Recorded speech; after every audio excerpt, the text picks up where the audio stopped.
উপস্থিত হয়েছো দক্ষিণ হালমাৰ যে আৰকাটা টু মেঘালয় যে সংযোগী পথ আছে এই পথত আসলতে বাৰিষাৰ সময়ত এইখন ব্ৰিজ ভাঙি গৈছিল যদিও এতিয়ালৈকে ঠিক হোৱা নাই। বহুত বিপদ সংকলেৰে যাতায়াত কৰি আছে স্থানীয় ৰাইজে। এইখন পথেৰে প্ৰায় প্ৰত্যেক দিনে 4,000 পৰা 5,000 মানুহ পাৰ হ'ব লগা হৈছে, কিন্তু স্থানীয় জনপ্ৰতিনিধি বা বিভাগীয় কৰ্তৃপক্ষে কোনো ধৰণৰ এইখন পথ গুৰুত্ব দিয়া নাই। গতিকে মোৰ সৈতে স্থানীয় ৰাইজ আছে, তেখেতৰ পৰা জানিম। আচলতে দাদা কি ক'ব দাদা, আচলতে এইখন যি জনজন্য অৱস্থা কি ক'ব দাদা? আমার এটা তো রাস্তা পুরাই মানে দরকারি রাস্তা, কিন্তু এমএলএ এমপি আছে কোনো খবর টবর নেয় না। খুব দরকারি রাস্তা, এটা আমার খুব অসুবিধা হয়েছে। বিরাট বেয়া, এটা বিরাট বেয়া চলি আছে।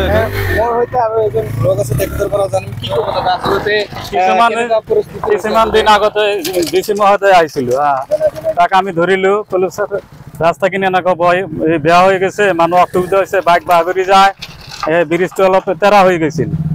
দিনে ডেইলি 4-5 হাজাৰ মানুহ আপ ডাউন কৰে, সেইফালে বৰ অসুবিধা হৈছে। এই বাঁহবিলাক ভাঙি কেনে গাড়ীৰ চাকাৰ ভিতৰত দি সোমাই যায়।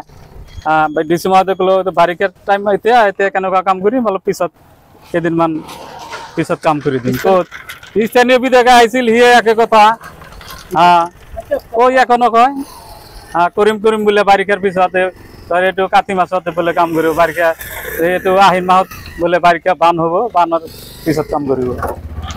আচলতে এইখন ৰাস্তাৰ ফকীৰগঞ্জ যি আৰক্ষী চকী আছে, এই আৰক্ষী চকীলৈ যাবলগীয়া আৰু মোৰ সতীৰ্থ সাংবাদিকৰ সহযোগত আচলতে মই এইখন যি ব্ৰিজ আছে এই ব্ৰিজখন আচলতে দেখাবলৈ যত্ন কৰিম। আচলতে ৰাইজে কেনেকুৱাকৈ পাৰাপাৰ হ'বলগীয়া হৈছে, বহুত কষ্টৰ মাজেৰে পাৰাপাৰ হ'বলগীয়া হৈছে। কেতিয়াবা দুৰ্ঘটনাও হৈছে এইখন পথত, কিন্তু স্থানীয় বিধায়ক অজয় চৌধুৰী বা বিভাগীয় কৰ্তৃপক্ষ কোনো ধৰণৰ এইখন ৰাস্তা মেৰামতিৰ বাবে গুৰুত্ব দিয়া নাই বুলি ৰাইজে অভিযোগ